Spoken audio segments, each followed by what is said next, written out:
vamos falar um pouquinho sobre especiação. A especiação é o termo usado para referir-se à divisão de uma linhagem que vai produzir duas ou mais espécies diferentes. Mas o que é a espécie? A gente pode falar, pessoal, que a espécie ela vai ser unidades reprodutivas. Por que vão ser unidades reprodutivas? Porque eles irão cruzar entre si e vão acabar gerando descendentes férteis. Eles também podem ser classificados como unidades ecológicas, porque mantêm relações bem definidas com o ambiente e com outras espécies. E também são unidades genéticas, porque possuem, apresentam genes característicos e que dão condições naturais para esses genes se misturarem, formando assim novas espécies, evoluindo de forma independente. E para falar sobre especiação, a gente tem que reforçar o conceito de espécie, As espécies, elas são formadas por diversas populações e esses organismos, eles vão ter um potencial de cruzar entre si e vão produzir descendentes férteis, descendentes viáveis. E o que são descendentes férteis? São seres capazes de originar outros seres. A definição, conhecida como conceito biológico de espécie, é uma das mais utilizadas que a gente pode citar, mas não é a única, como a gente pode dizer que esse conceito vai ser o único. Existe uma concepção mais ampla, de espécie, e ela pode ser definida com também características morfológicas. E essas características elas podem ser observadas através de semelhanças físicas e outros componentes, mas também pela capacidade de reprodução entre os membros. Existe, pessoal, diversos fatores existentes que a gente pode citar quando se fala sobre especiação, que é o isolamento morfológico, o isolamento gamético, também a gente pode citar a fertilidade do híbrido reduzida, o colapso do híbrido e outros fatores, Outros fatores que podem vir, para poder afetar o desenvolvimento e a evolução de determinadas espécies. A gente pode citar o isolamento morfológico, que vai ser uma barreira pré-zigótica. O isolamento gamético também vai ser uma barreira pré-zigótica. A fertilidade do híbrido reduzida já vai ser uma barreira pós-zigótica. O colapso do híbrido também vai ser uma barreira pós-zigótica. E aí a gente pode apresentar alguns conceitos sobre isolamento morfológico, isolamento gamético e assim sucessivamente. E a formação de novas espécies, ela vai se dar de duas formas, da anagênese e a cladogênese. A anagênese, ana significa separação, para cima, e gênese significa origem, início. E cladogênese, clado significa ramo, e gênese, início, origem. Então, a cladogênese ela vai ser a ramificação filogenética. E a anagênese vai ocorrer um processo de mutação, vai ocorrer um processo de permutação de genes lá nos cromossomos homólogos, que vai ocorrer uma inovação orgânica, desses genes, que podem ser favoráveis ou desfavoráveis. Então, essa mutação ela vai ser ocasionada ou vai ser adaptada, para o ambiente. Já na cladogênese, vai ocorrer essa ruptura, ruptura dessas populações vai ocorrer transformações anatômicas e funcionais.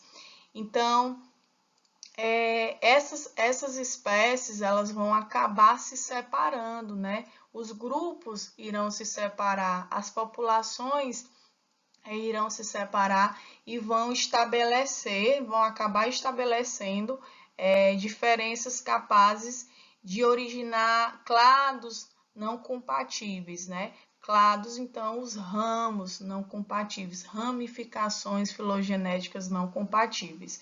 Então, lá na cladogênese vai ter uma ruptura, né? Uma separação dessas espécies. E os tipos de especiação? Existem as especiações alopátricas e existe a especiação simpátrica. A especiação alopátrica, ela vai basear-se na formação de novas espécies em populações que vivem geograficamente isoladas. Com isolamento geográfico, entre duas populações, os cruzamentos entre seus membros vão deixar de ocorrer. Assim, o fluxo gênico é interrompido também. E o que é o fluxo gênico? É a transferência desses genes, de novos genes. E o que isso pode ocorrer? Desse modo, pessoal, alguma característica nova em uma população que não seja compartilhada com a outra, com o passar do tempo, a tendência é que a adaptação particular de cada uma conduza a um isolamento reprodutivo. O isolamento geográfico entre as populações de uma espécie pode ocorrer por eventos por dispersão, digamos assim. Então, a questão da especiação alopátrica é que a transferência desses genes não ocorrendo, né? Genes novos podem deixar de serem transferidos a essas espécies, ou seja, gerando espécies novas. Então, e na especiação simpátrica, professora? Lá na especiação simpátrica já é diferente, né? Na especiação simpátrica não vai ocorrer o isolamento geográfico, certo? Como é que ocorre? Vai ocorrer quando duas populações da mesma espécie vivem em uma mesma área, mas não há cruzamento entre as mesmas. E o que isso pode resultar? Vai acabar resultando, né, em diferentes especiações. Nesse tipo de especiação, uma barreira biológica que pode impedir o intercruzamento, a gente pode citar, né, um rio, a vegetação, né? Esse tipo de barreira biológica, ela pode ocasionar a polioploidia, que é um tipo de mutação, certo? A poliploidia é um tipo de mutação que vai representar o aumento no número de cromossomos. E nesse mecanismo ocorrem mais plantas do que animais. Então, eu espero que vocês tenham entendido um pouquinho sobre especiações alopátricas e especiações, né, ou especiação simpátrica. O isolamento reprodutivo, ele acontece de duas formas, os pré-zigóticos e os pós-zigóticos. Os pré-zigóticos, eles são divididos em isolamento sazonal, isolamento ecológico, isolamento comportamental, isolamento mecânico, isolamento gamético. O isolamento sazonal, ele vai ocorrer quando as espécies têm períodos de atividades sexuais em diferentes épocas do ano ou estação do ano. O isolamento ecológico vai ocorrer quando os limites geográficos de duas espécies se sobrepõem, mas suas necessidades ecológicas ou reprodutivas,